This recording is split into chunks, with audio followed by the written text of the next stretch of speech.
नमस्कार। चुनावी रण में आप सभी दर्शकों का बहुत बहुत स्वागत है।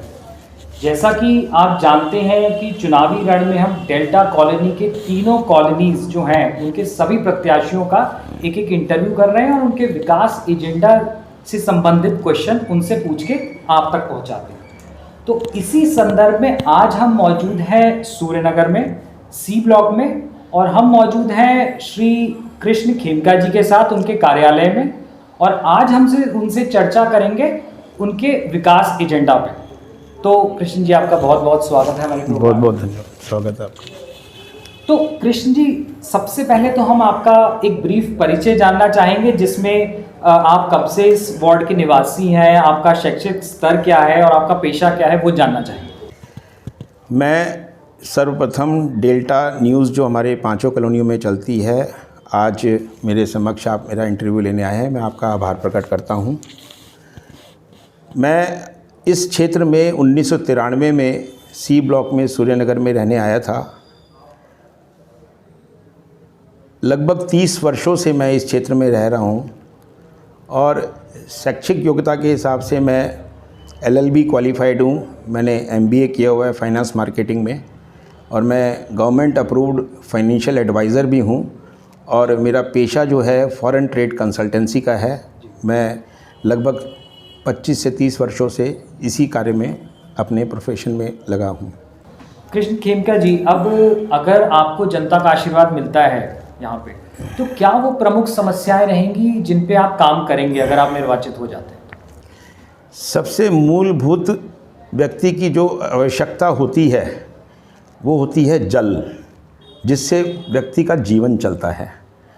अगर हमें जल ही दूषित मिल रहा है तो मैं समझता हूँ बाकी की जो ऊपर की भौतिक चीज़ें हैं उसका कोई औचित्य नहीं है।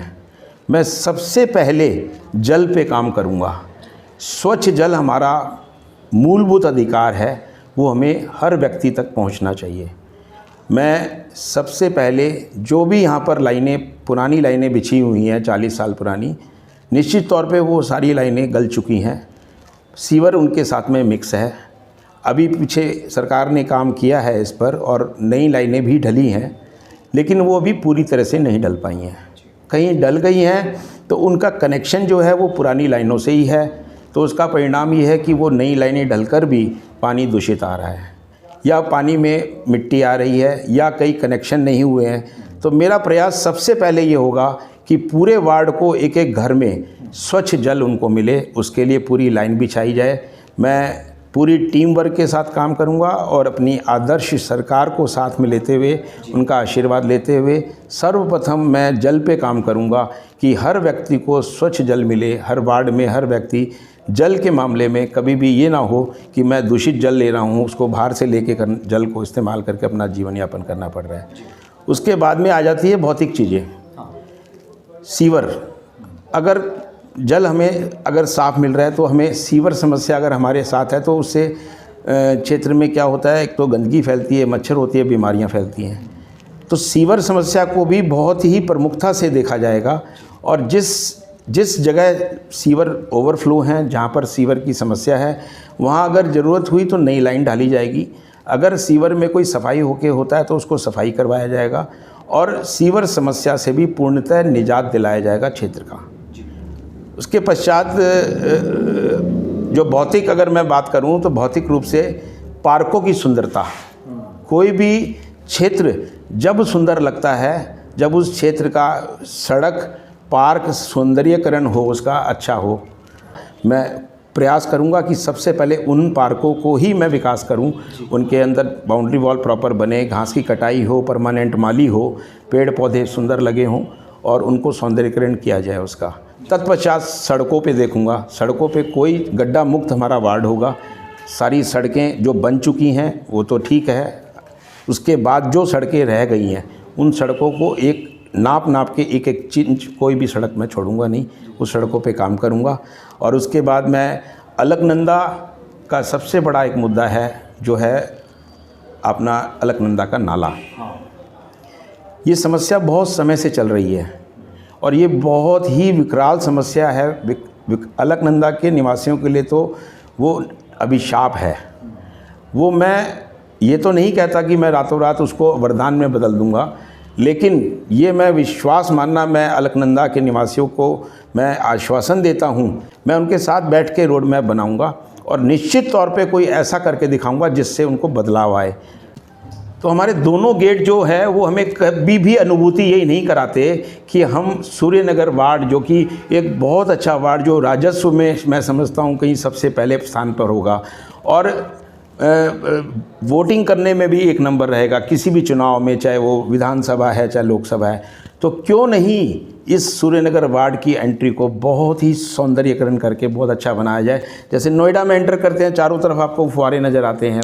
मेरी कल्पना ऐसी है कि मैं कम से कम उस गेट को ऐसा सुंदर बनाऊं कि लोग जब एंट्री करें तो लगे कि हाँ सूर्यनगर आ गया है। लोगों को गड्ढों से या अंधेरे से उनका स्वागत ना हो, उनका स्वागत जो है पानी के झरनों से हो और अच्छी लाइटों से हो, LED लाइट से, और लोगों को लगे हाँ हम सूर्यनगर वार्ड में एंट्री कर गए हैं। साथ ही जैसे रामपुरी B block, Rampuri A block और रामपुरी B ब्लॉक रेलवे लाइन के पास जो क्षेत्र है जहाँ पर डेयरियाँ हैं, वो क्षेत्र भी मैंने आज देखा कि वो भी बहुत ही नेगलेक्टेड एरियाज़ हैं। मतलब वहाँ पर जाकर ऐसा आभास नहीं होता कि हम सूर्यनगर वार्ड के ही वो निवासी हैं। निश्चित तौर पे उस पर भी मैं बहुत काम करूँगा और वहाँ के लोकल रेजिडेंट्स को साथ में बिठा के उसका एक रोड मैप तैयार करूँगा और उसके हिसाब से विकास कार्य करने का प्रयास करूँगा। तो शशि खेमका जी, अब आते हैं यहाँ के लोकल समीकरण पे। तो आपसे आपने परिचय दिया अपना, आपने बताया, तो आज भी आप, जैसे आप जिस चुनाव चिन्ह पे आप लड़ रहे हैं, त्रिशूल पे आप लड़ रहे हैं, तो आज भी आप कहीं ना कहीं अपने परिचय में भाजपा के बारे में बता रहे हैं कि आप भाजपा से हैं और आप, ऐसा लग रहा है आपके मन में भाजपा है। तो अब इस चुनाव में एक और कैंडिडेट हैं जो भाजपा ने किसी को नामित किया है और आप भी चुनाव लड़ रहे हैं, तो इसमें सीधा सीधा आप कहीं ना कहीं भाजपा के साथ आपका एक टकराव देखने को मिलेगा चुनाव में। तो इस पे आप क्या कहना चाहेंगे? देखो, भाजपा मेरी राजनीतिक जननी है, कभी माँ से टकराव नहीं हो सकता। मेरा टकराव निश्चित तौर पे भाजपा से नहीं है, ना ही मेरे शीर्ष नेताओं से कोई टकराव है।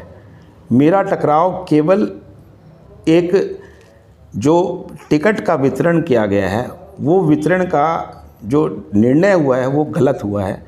मेरा केवल उस निर्णय के खिलाफ टकराव है। मैं भाजपा का ही सिपाही हूँ, मेरे अंदर रग रग के अंदर भाजपा बसी है, मेरी विचारधारा भाजपा है, मेरे आदर्श मोदी योगी हैं, मेरे आदर्श श्रद्धेय दीनदयाल उपाध्याय हैं, मेरे आदर्श श्रद्धेय अटल बिहारी वाजपेयी हैं। मैं उनको सदा नमन करता हूँ और मैं उन्हीं के विचारधारा, उन्हीं के पद चिन्हों पे चल के आगे बढ़ा हूँ। शशि जी, जैसे हम देखते हैं, पास में हम देखते आ रहे हैं कि इस सूर्यनगर वार्ड जो है 94 वार्ड है, इसमें भाजपा का ही आता है। हमेशा जो हमने देखा है भाजपा का ही पार्षद आता है। तो ऐसी स्थिति में आपको लगता है कि आप इतिहास बना पाएंगे? निश्चित तौर पे मैं इतिहास बनाने जा रहा हूँ। भाजपा हम ही तो हैं।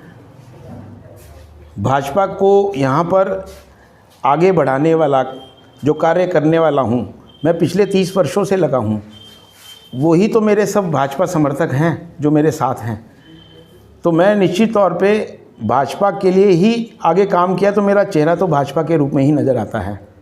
तो कृष्ण जी, जैसे अभी हमने समस्याओं पे बात करी, हमने आपके उद्देश्य ध्येय की बात करी और लोकल समीकरणों की बात करी, तो अभी एक चीज़ पे जो हम चर्चा करेंगे वो है कॉम्पिटिशन।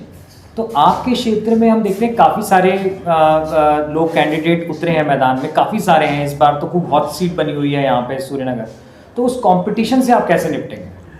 मेरा किसी से कोई प्रतिद्वंद्विता नहीं है, कंपटीशन नहीं है। मेरी कंपटीशन तो मेरी योग्यता से है। योग्यता मेरे सामने अगर किसी की है तो मैं योग्य कैंडिडेट अगर कोई है मेरे सामने, वो 30 साल का एक्सपीरियंस लेके आए, वो 30 साल से सेवा भाव लेके आए, वो 30 साल की तपस्या लेके आए, वो 30 साल की निष्ठा लेके आए, 30 साल का व्यवहार लेके आए। मैं कोई लोलुपता के कारण भाजपा में नहीं आया, मैंने लोलुपता के कारण सेवा नहीं की। मैंने सेवा जो की है अपने मन से की है, सेवा भाव से की है। 30 साल सेवा करने के बाद अगर कोई टिकट मांगता है तो वो लोलुपता के कारण नहीं आता, वो सेवा भाव करने के बाद सेवा को और आगे बढ़ाने के लिए आता है। जब तक कोई मेरे पास संवैधानिक पद नहीं होगा, मैं उस मजबूती से काम नहीं कर सकता जो मैं एक छोटे से किसी दायित्व के साथ काम करूं। कृष्ण जी, जैसे अभी आपने ये लोलुपता वाली बात कही, तो इसके अंदर जैसे आप भी भाजपा से अब जो आपको टिकट नहीं मिला, इस संदर्भ में आपने इन निर्दलीय आप लड़े हैं, तो आप इसको कैसे जस्टिफाई करेंगे? मैंने भाजपा के सामने, मैं खिलाफ शब्द भी बोलना नहीं चाहूँगा, भाजपा के सामने बोलना चाहूँगा। खिलाफ शब्द गलत होता है, मेरी भाजपा से कोई खिलाफत नहीं है। मैं तो देखो, दीनदयाल उपाध्याय जी हमारी भाजपा के संस्थापक रहे, श्रद्धेय अटल बिहारी वाजपेयी जी के, मैं उनका अनुयायी हूँ। मैंने जन जन में उनके जो विचार हैं उनको पहुँचाया है। उन्हीं का एक विचार है जो पंडित दीनदयाल उपाध्याय जी ने 1961 में, मैं आपको 11 दिसंबर 1961 का एक वक्तव्य है जो मेरे श्रद्धेय पृष्ठ संख्या 151, जिसमें माननीय श्रद्धेय हमारे दीनदयाल उपाध्याय जी ने वक्तव्य दिया था कि कोई अयोग्य प्रत्याशी केवल इसलिए आपका मत पाने का दावा नहीं कर सकता कि वह किसी अच्छे दल की ओर से खड़ा है। दल के हाईकमान ने ऐसे व्यक्ति को टिकट देते समय पक्षपात किया होगा। ये मैं नहीं बोल रहा, ये श्रद्धेय पंडित दीनदयाल जी बोल रहे हैं। अतः ऐसी गलती को सुधारना मतदाताओं का कर्तव्य है। ये वक्तव्य 1961 में हमारे जो श्रद्धेय दीनदयाल उपाध्याय जी ने दिया था। ऐसा ही एक वक्तव्य हमारे श्रद्धेय अटल बिहारी वाजपेयी जी ने दिया था कि मेरी एक बात को गांठ बांध के रख लेना कि हमारा एक भी पुराना कार्यकर्ता टूटना नहीं चाहिए, हमारा एक भी कार्यकर्ता टूटना नहीं चाहिए, और हमारी जीत की गारंटी वही पुराना कार्यकर्ता है, और नए व्यक्ति पर विश्वास करने की जल्दबाजी नहीं करनी चाहिए। ये श्रद्धेय अटल बिहारी वाजपेयी जी ने बोला था। तो मैं उन्हीं की विचारधारा से हूँ और उन्हीं की विचारधारा को आगे बढ़ाते हुए चल रहा हूँ। तो ये दोनों कथन जो हैं वो मेरे साथ हैं, और मैं इन कथनों के, जो उनके दिए हुए कथन थे, उन कथनों से ही आप समझो मैं कहीं मेरे को ऊर्जा मिल रही है कि हाँ, मैंने जो कदम उठाया है, कहीं ना कहीं मेरे जो शीर्ष जो नेता हैं जिन्होंने पार्टी को आगे बढ़ाया है, मैं कहीं ना कहीं मैं गलत नहीं हूँ, मेरे को उनका आशीर्वाद भी मिल रहा है। अब अंत में आप अपने क्षेत्र के लोगों को कुछ संदेश देना चाहेंगे? मेरा संदेश केवल एक ही है कि आने वाली 11 मई 2023 जो कि इस क्षेत्र के विकास की एक बहुत बड़ी जीत निश्चित करने जा रहा है, और वो जीत ऐसी जीत होगी जिसमें त्रिशूल चुनाव चिन्ह होगा, और इस त्रिशूल चुनाव चिन्ह से मैं विजयी बनकर आप लोगों के आशीर्वाद से और एक बहुत अच्छी यहाँ पर वार्ड के विकास की योजना का रोड मैप बना के और सब लोगों के साथ मिलके कार्य करूँगा। और आप लोगों से यही अपील करूँगा कि आप आने वाली 11 तारीख को त्रिशूल पर मोहर लगाकर मुझे विजयी बनाएं। आप खुद विजयी बनेंगे और क्षेत्र का विकास होगा। आपका ही बच्चा हूँ, आपकी ही पार्टी से हूँ, सब कुछ आपके साथ मिलजुल के करूँगा। जी, हमको समय दिया, आपने हमसे बात करी, इसके लिए आपका बहुत बहुत धन्यवाद। बहुत बहुत धन्यवाद।